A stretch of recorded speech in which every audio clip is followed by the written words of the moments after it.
All right, how's everybody doing today? Imhotep. Hey, this is Michael Imhotep, founder of the African History Network, host of the African History Network show. I'm a talk show host, researcher, lecturer, and writer. It is Friday, May 10th, 2019. So we made it through another week. Things are getting crazy with the Trump administration. Getting worse by the day, actually. So you've seen some of the reporting I've been doing on that.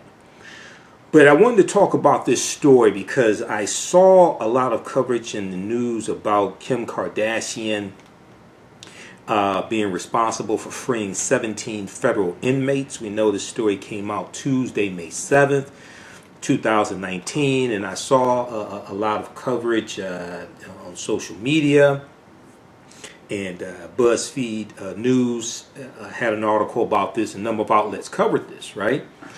But what is lesser known is that there are two African-American female attorneys who co-founded this organization called 90 Days of Freedom Campaign that Kim Kardashian is working with. And these are the sisters who are the ones really doing the legwork, the grunt work to free these inmates. Okay, so we're going to talk about this. And in the past couple of days, I've seen some articles dealing with this. Ebony.com has an article. AtlantaBlackStar.com has a really good article dealing with this as well.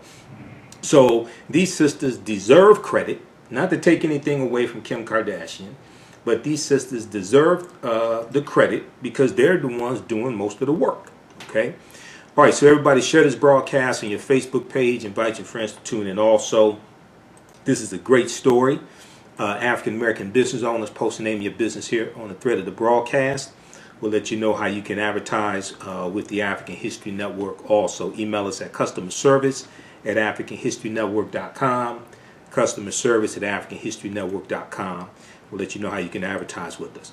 So, I read a number of different stories dealing with this. Blavity.com has one. The one from AtlantaBlackStar.com, they have a really good story entitled "Black Attorney Responsible for Freeing 17 Federal Inmates Sets the Record Straight After Kim Kardashian Appeared to Get Sole Credit." Okay, after Kim Kardashian appeared to get sole credit. And this article is from May 10th, 2019. So Kim Kardashian has been making headlines as of late after reports said she is responsible for freeing 17 inmates in 90 days. But what hasn't been highlighted are the black women doing the work behind the effort. And when I heard this story, I know Kim Kardashian was involved in getting Alice Marie Jones freed in 2018. Okay.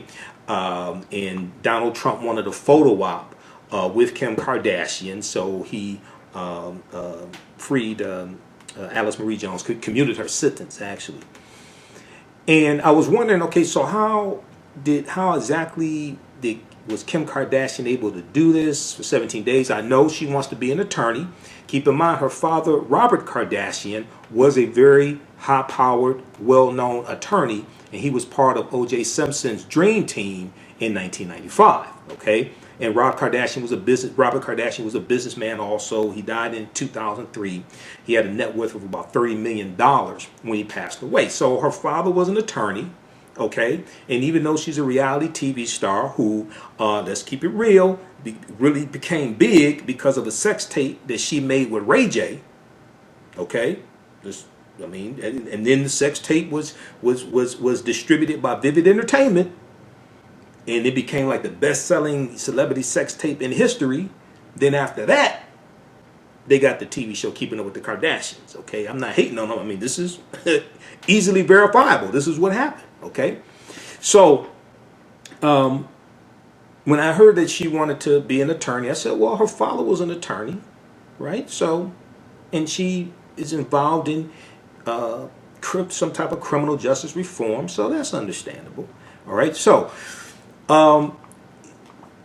What changed was Tuesday, May 7th, when African-American female attorney Brittany K. Barnett, who along with fellow African-American female attorney MiAngel Cody, C-O-D-Y, established the 90 Days of Freedom campaign, and Brittany K. Barnett, attorney Brittany K. Barnett, posted a lengthy post on Facebook that set the record straight. Okay? So Kim Kardashian is involved in the project, and Kim Kardashian has financially backed the project. But MiAngel Cody and Brittany Barnett have been putting in the groundwork to free 17 men who have been serving life in prison on federal drug cases. Okay, so I went to her Facebook page, Brittany K. Barnett. So I looked at the full post on her Facebook page. So I'm going to share with you what she said on Facebook. Okay, and once again, you know, I appreciate the fact that Kim Kardashian is using her celebrity from a reality TV show to help free people from prison.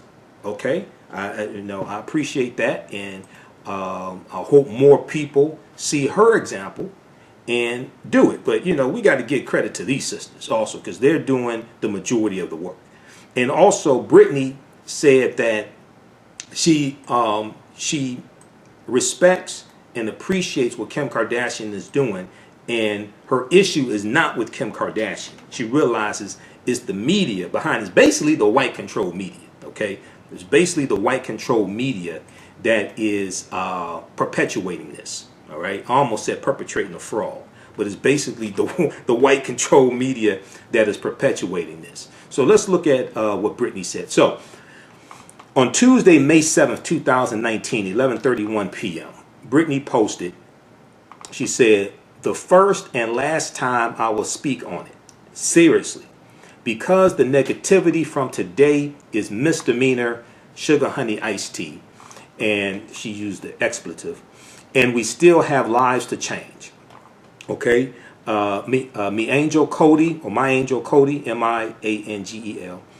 And I have been doing the work for free. Ask any of our dozens of clients who are now free, living their best lives. Both of us left six-figure salary jobs and wiped out our own savings accounts to fund our work. We attempted to get grants from these large foundations, shelling out millions of dollars to other organizations, but would not look our way because they so-called don't fund quote-unquote direct services. Our hands were full picking locks to human cages. We didn't have time to participate in glorified begging from the nonprofit industrial complex, only to be turned down. Kim Kardashian linked arms with us to support us when foundations turned us down. We and our clients and their families have a lot of love for her, Kim Kardashian, and are deeply grateful for her. In 90 days, 2 black women lawyers freed 17 people from life without parole sentences, the second most severe penalty permitted by law in America. We litigated our asses off in federal courts across the country. We won downward departures in most of our cases. Due to good lawyering, people set to die in prison are now free. Our clients weren't even on this selective list in the Sentencing Commission sent out or on federal defenders' radars. Okay, our clients weren't even on this selective list in the Sentencing Commission sent out or on federal defenders' radars. In fact, we have copies of letters federal defenders sent some of our clients telling them they weren't even eligible for relief under the First Step Act that people like little Candace Owens, you hear me talking about? Little Candace Owens, who in April of 2019 sat up there at the House Judiciary Committee on White Nationalism and Hate Crimes and sat up there and lied about white nationalism and hate crimes in this country.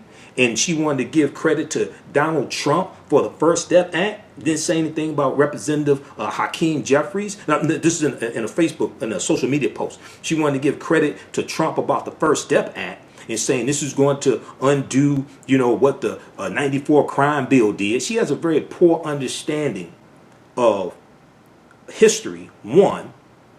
Two, she has a poor understanding of law. Because when you look at the war on drugs, that didn't start in 94 with the Omnibus Crime Bill signed September 13th, 1994 by Bill Clinton. And it was Joe Biden who worked on that for 6 years. Okay, so it really should be called Joe Biden's crime bill. And this is not an attack on Joe Biden. This is history. Most people who study history and law know that Joe Biden wrote the majority of the 96 crime bill. But that was federal law. It was not state law. 87% of the people that went to prison under 2 terms of Bill Clinton went under state law, not federal law. The First Step Act is federal law, not state law. So that only applies to about 10% of the people in prison. It's federal law.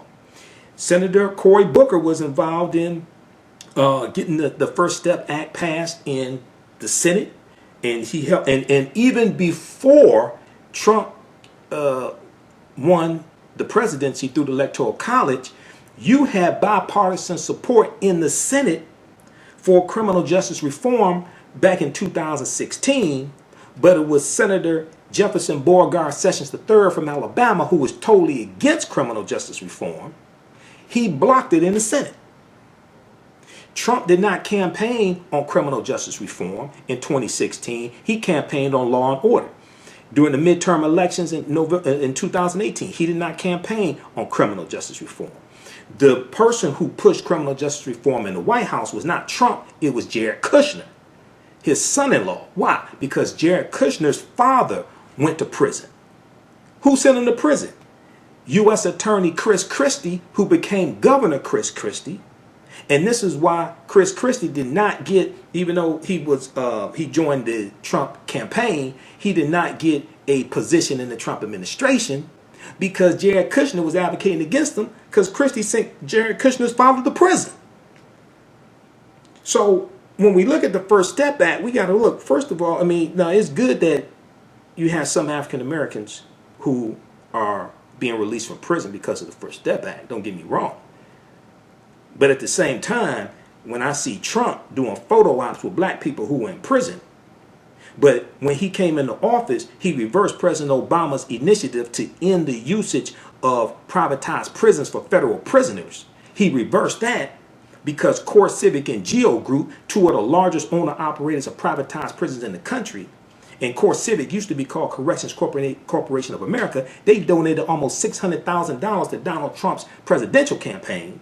So then when he gets in office, he reverses this initiative from President Obama. Because what a lot of people don't know and don't want to tell you, even some of the black talking heads and mouths, the U.S. prison population dropped to its lowest point in 20 years in December 2015 under President Obama. That was reported in the Department of Justice December 2016 report. I know because I read the report. Newsweek.com had an article dealing with this. We'll post a link here for you, give you the name of the article so you can research this yourself. So when these black talking heads keep running their mouths and can't back up what they're talking about, you can present the facts and evidence to them because proper documentation ends all conversation. So don't get distracted from the First Step Act because, see, Trump appointed a white supremacist Attorney General named Jefferson Beauregard Sessions III, who reversed the 2003 initiative from Attorney General Eric Holder called Smart on Crime, which backed off of seeking the longest, harshest sentences for low-level, nonviolent drug offenders.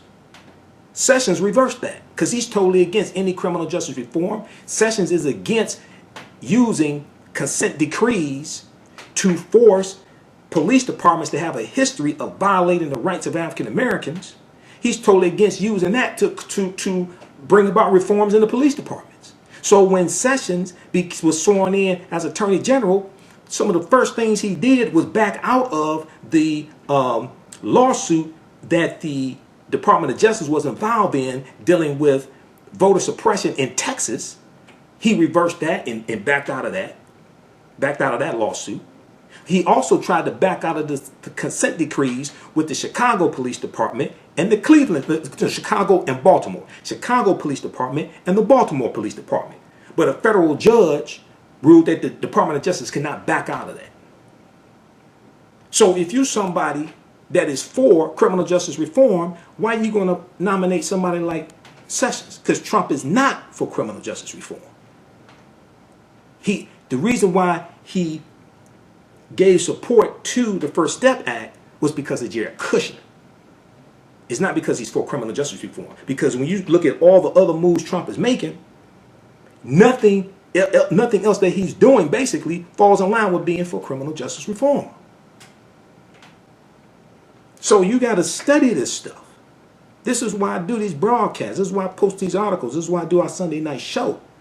Because of people who understand, it's very hard to fool and get over on a people who understand history and understand law. Share this broadcast on your Facebook page. Invite your friends to tune in. We're going deeper into this, okay? How's everybody doing? Who we have here? We have Nisi. Is it Nisi? Neesy. Nisi Croft, Eric, Henry, okay? And I'll pull up the article from Newsweek.com. We'll post a link here in just a minute. Because I can document and prove what I'm talking about. A lot of people can't. I can document and prove what I'm talking about. All right? So we'll post that link here from Newsweek.com also.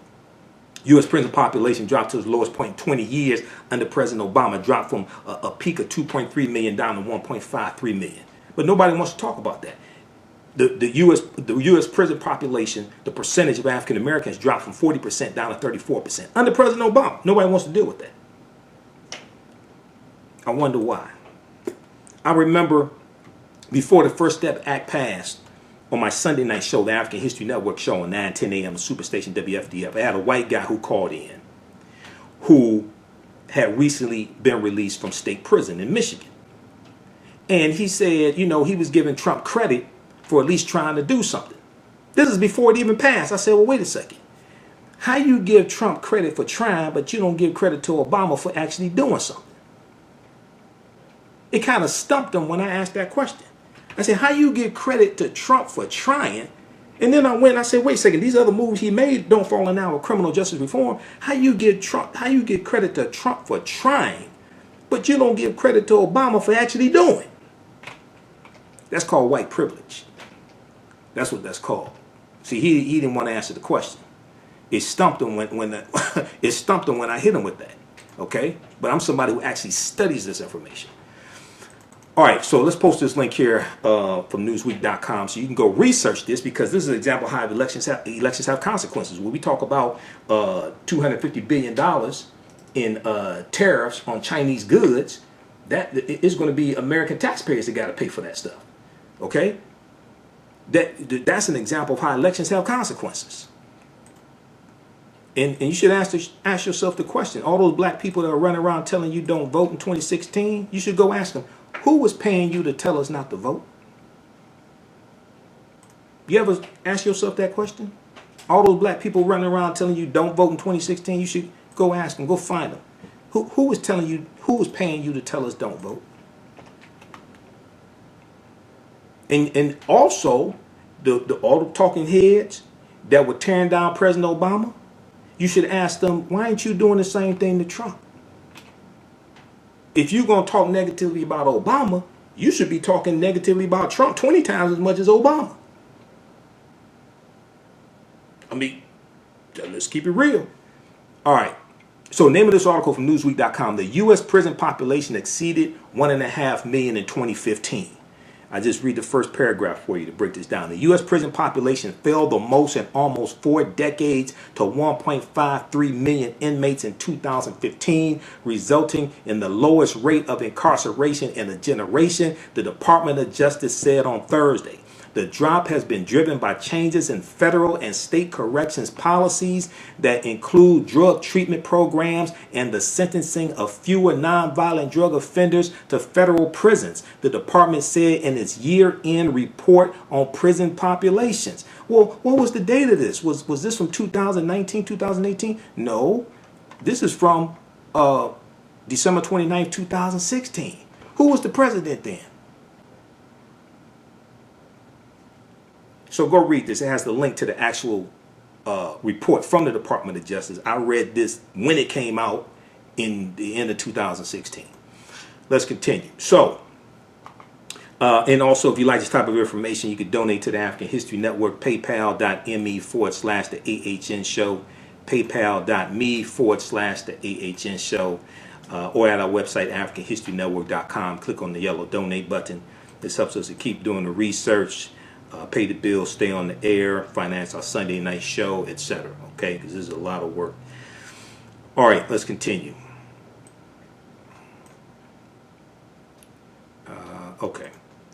Okay, so First Step Act.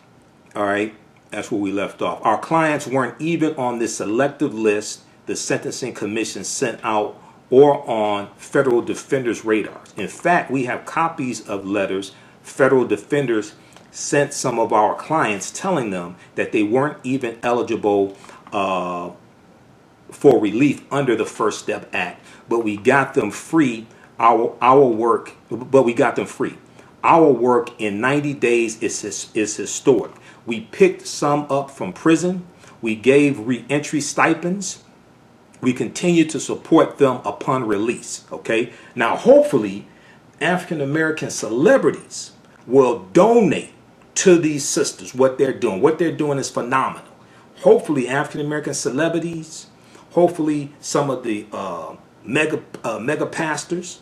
Because all black churches are not mega churches. All pastors ain't driving around in Lamborghinis and stuff like that. Okay, a lot of the average African American church has only 50 to about 150 members.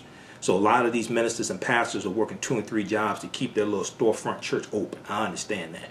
Okay, but the ones that do have it can help support something like this. All right, so we gave reentry stipends. We continue to support them upon release. Educate yourself on the real before coming to me with the BS. Okay, so Brittany on May 7th was a little pissed off. Okay, Attorney Brittany K. Barnett.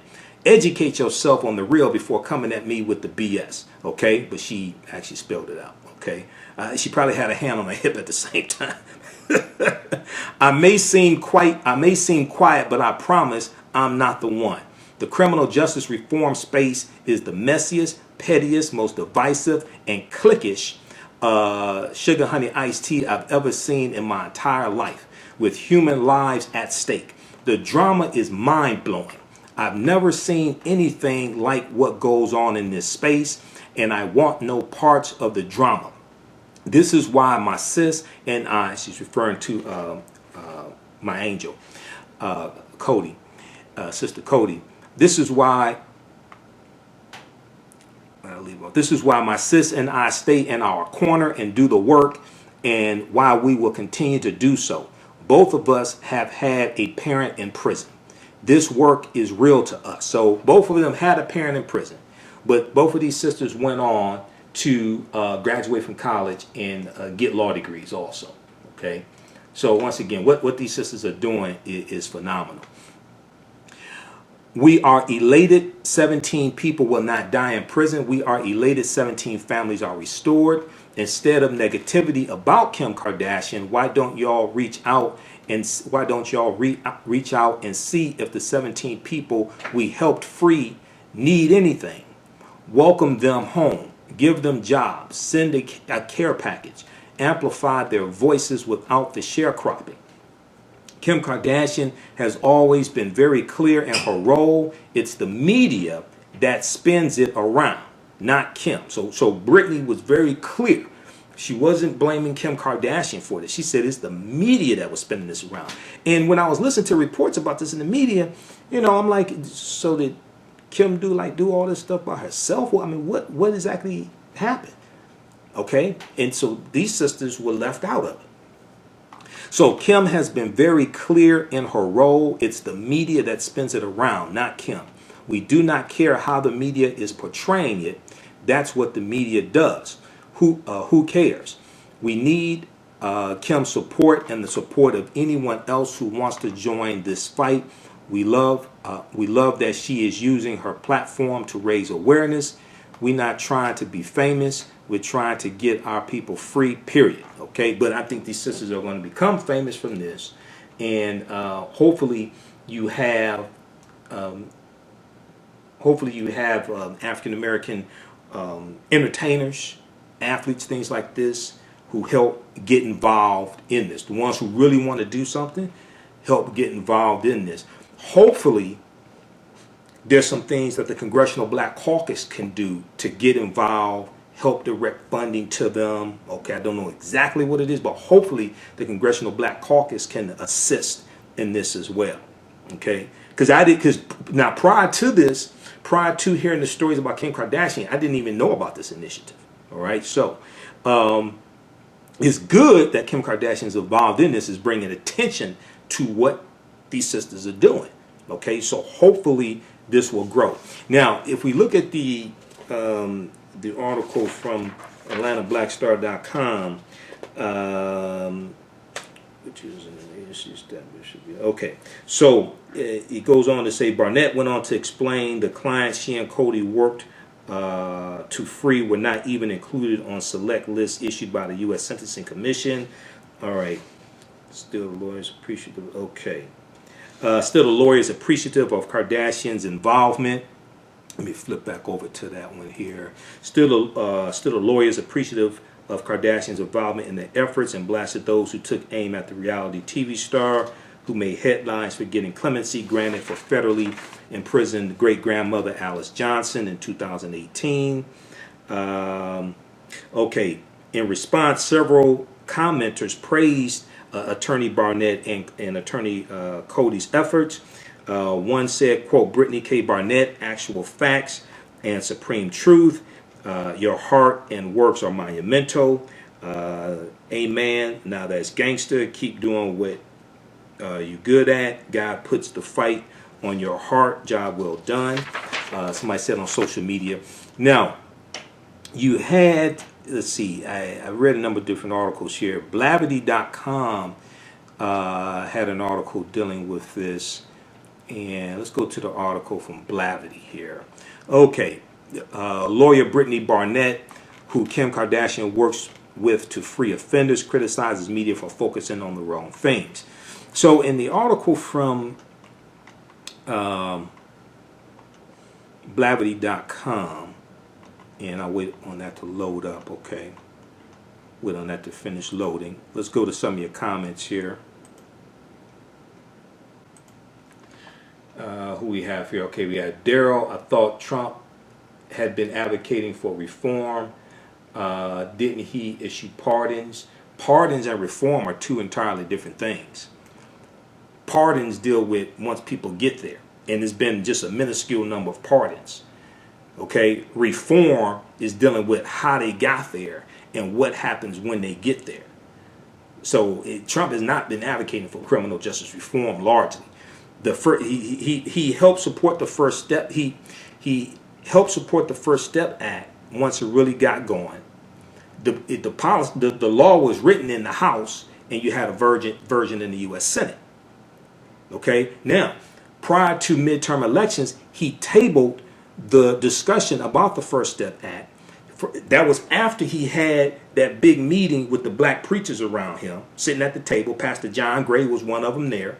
Okay, he got the photo out with them. Then after that meeting, he said he withdrew support from the First Step Act. There were numerous articles written about this, and he said we'll pick this up after midterm elections. Well, if you really are about criminal justice reform, why wouldn't you run on criminal justice reform in the First Step Act during midterm elections and tell African Americans, hey, this is what I'm doing for you? That's not what he did. He withdrew support from the First Step Act prior to midterm elections, then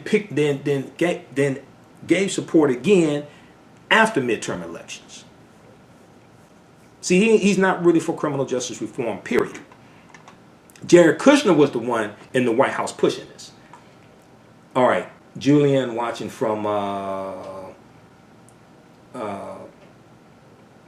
Houston. Got John Ray. How you doing, John? All right, we've got Earl Lee. Okay, just a few of the people watching also. Okay, share this broadcast on your Facebook page. Invite your friends to tune in also. African American business owners, post the name of your business here on the thread of the broadcast. Email us at customerservice@africanhistorynetwork.com. Customerservice@africanhistorynetwork.com. We'll let you know how you can advertise with the African History Network. Our current promotion is get 3 months for the price of one. Okay, get 3 months for the price of one. All right, so let me flip back over and look at the one from blavity.com. All right, just a second here. I'm waiting for this to. All right. Okay, so let me see. Okay, load it up regardless of who helped. 90 days. All right.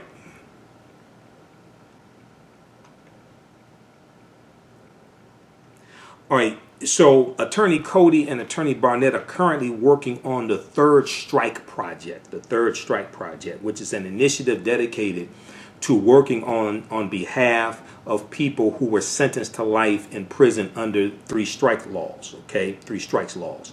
So that we know that was in the '94 crime bill, which was, and that was federal law. Okay, but from my understanding, you have some states that have adopted some form of 3 strikes law, and also, if I remember correctly, you had some that had it prior to '94 as well. Okay, because states had started passing longer, harsher sentences in the 1970s, 80s, and early 90s before the crime bill was signed. So mass incarceration did not start with the '94 crime bill. That goes back to June 17th, 1971, when Richard Nixon declared his war on drugs. And because of that, you started having, and also because of a change in society in the way they view drug usage, drug users, drug dealers. You have movies like the French Connection. So there was a changing mood in society, and they were approaching drug users, drug dealers with harsher sentences. Then in 1973-74, Governor Nelson D. Rockefeller, who was the governor of New York, wanted to run for president. He was one who was lenient on drug usage, on penalties for drug usage, things like this. He took more of a softer approach to it, more of an approach dealing with treatment.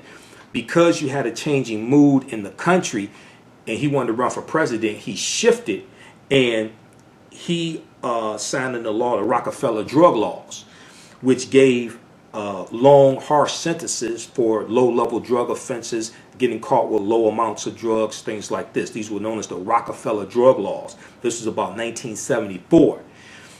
That was state law. So you had states started passing longer, harsher sentences in the 1970s, going into the 80s. 82, Ronald Reagan declares his war on drugs, was picks it up from Richard Nixon. And then that continues into the 90s. But there's a myth that mass incarceration started with the '94 crime bill. That's not true. That's factually inaccurate. This is why you have to study history and law. That's factually inaccurate. Okay, so these sisters are working on behalf of people who were sentenced to work. Attorney Barnett and Attorney Cody are currently working on the Third Strike Project, an initiative dedicated to working on the behalf of people who were sentenced to life in prison under 3 strikes laws. Quote, we have hundreds of people that we need to bring to the forefront and help free that are serving life sentences under a law that has changed, okay, but just did not reach back to help them, end quote, Attorney Cody explained. Now, Kim Kardashian has not addressed the media hoopla as of yet. Instead, People magazine reports she was recently spotted in Charlotte, North Carolina, helping a former inmate get acclimated to life on the outside. We know she and Kanye just had a baby boy through a surrogate. Okay, so that just happened as well. But you know what these sisters are doing is fantastic. They seem to be probably, I guess, like in their 30s as well, maybe early 30s, something like that. So hopefully this will spark something. But also this deals with continued need for criminal justice reform at the state level.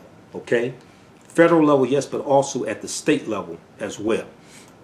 And also you have some states where if you are exonerated of a crime, you were in prison, you're in prison 10, 15 years, and you are exonerated of a crime, you still have some states where you don't qualify for any type of assistance. Okay, there are no programs to benefit you. What I mean by that is, if you are a ex-offender, ex-felon, or what we call returning citizens, because I used to work with returning citizens, okay, there are a lot of programs that can help you.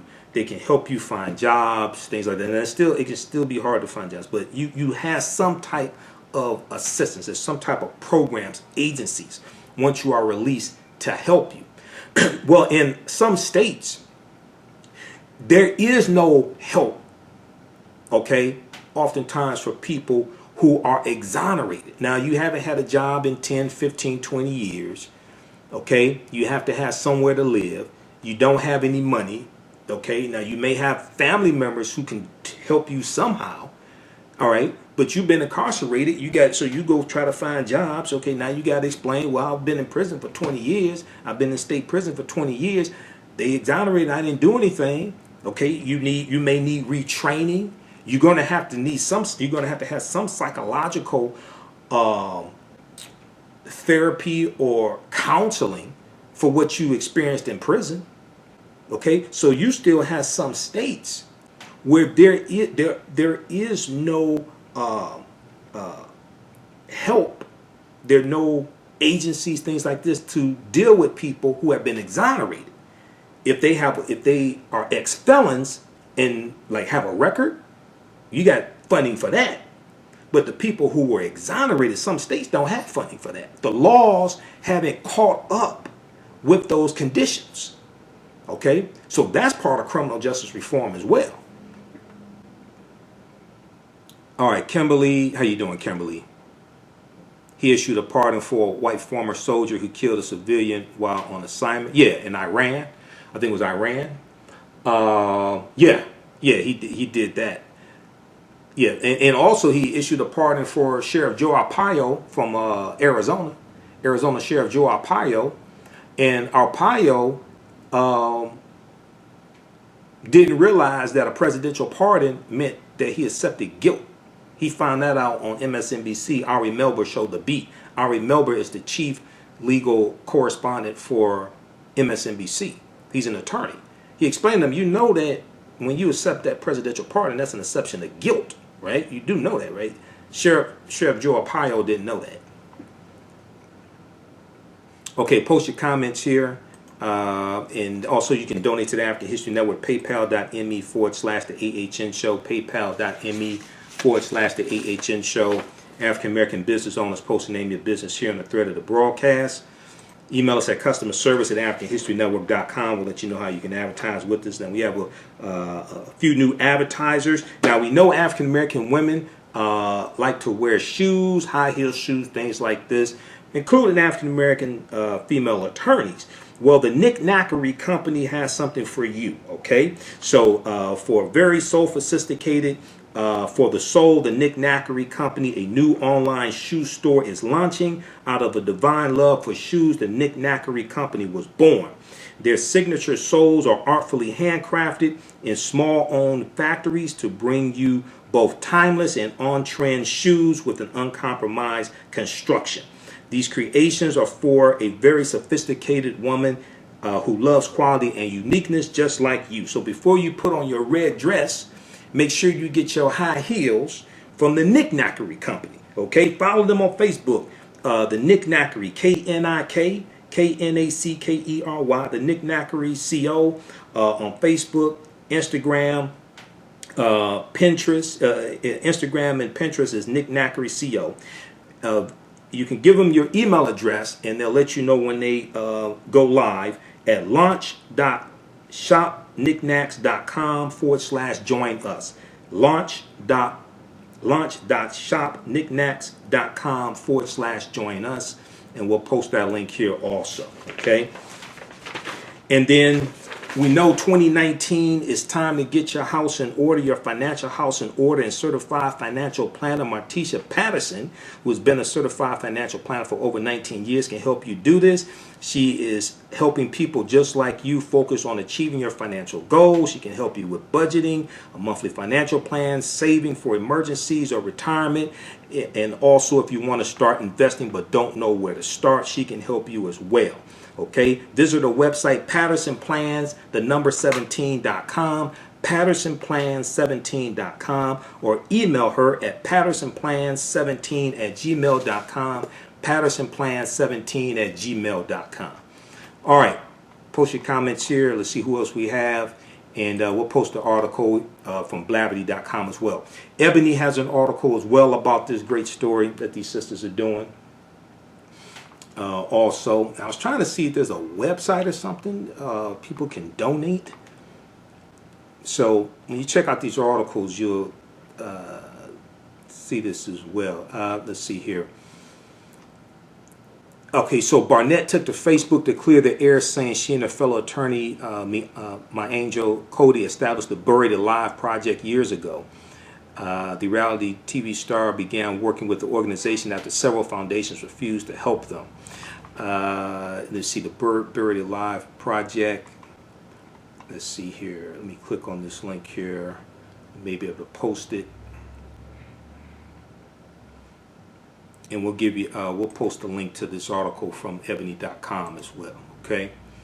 All right. Now, those in the Detroit area, I'll be speaking at the pre-Mother's Day African Ball, Saturday, May 11th, 2019, 6 p.m. to 7 p.m. at the International Institute, 111 East Kirby Street in Detroit.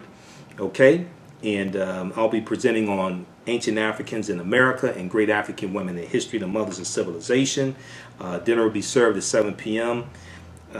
We have this at our website, AfricanHistoryNetwork.com. There'll be African cultural dancers, drummers, and African marketplace. There'll be a prize for Best African Attire. Also, the live musical performances by the Odu Afrobeat Orchestra. Okay, tickets are $40. For ticket information and more information, call 313-717-5578, 313-717-5578. All right, who else we have here? Okay, Anderson, how you doing? Antoinisha.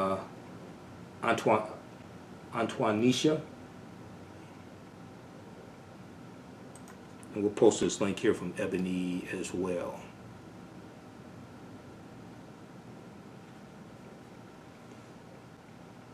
All right, so be sure to listen to the African History Network show. Sundays will be live this Sunday, 9 p.m. to 11 p.m. Eastern Standard Time on 9:10 a.m. the Superstation WFDF. We also broadcast right here on our Facebook fan page, the African History Network, and on our YouTube channel, and we post it on our YouTube channel as well, Michael Imhotep. Follow us on our Facebook fan page. Click on the like button. Turn on notifications so you know when we go live. Follow us on our YouTube channel also. Michael Imhotep, IMHOTEP, and it'll let you know when we go live as well. Okay, our YouTube channel is steadily growing, and also you can register for the online courses that I teach. We have them all on demand. It includes a 14-hour 7-session online course, Ancient Kemet, the Moors, and the Ma'afa, Understanding the Transatlantic Slave Trade, what they didn't teach you in school. Ancient Kemet, which is one of the original names of Egypt, Ancient Kemet, the Moors, and the Ma'afa, Understanding the Transatlantic Slave Trade, what they didn't teach you in school. I deal with thousands of years of history, and it also includes Great African Women in History, the Mothers of Civilization. It's a 10-course online bundle pack, all on demand. Watch at your own pace. Watch from around the world. It's on sale right now, $40, regularly $130. Okay, so we just posted the link there as well. And it's also at our website, AfricanHistoryNetwork.com, AfricanHistoryNetwork.com. Okay, Tanika, the link isn't linkable. Which link are you referring to, Tanika? What is the link for?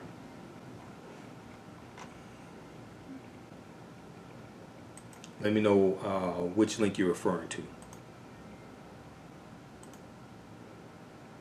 And I'll probably have to post it after we finish broadcasting as well. All right, guys, look, I have to get out of here. Remember, at the African History Network, we focus on educating, empowering, and inspiring people of African descent throughout the diaspora and around the world, because right now it's corrects wrong behavior. Post your comments here. I'll get to them when we finish broadcasting.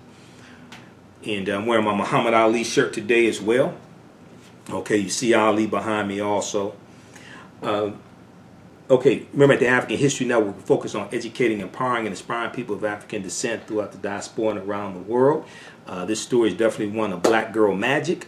Right now, it corrects wrong behavior. It's not over till we win. Wakanda forever. And we'll talk to you next time. Peace.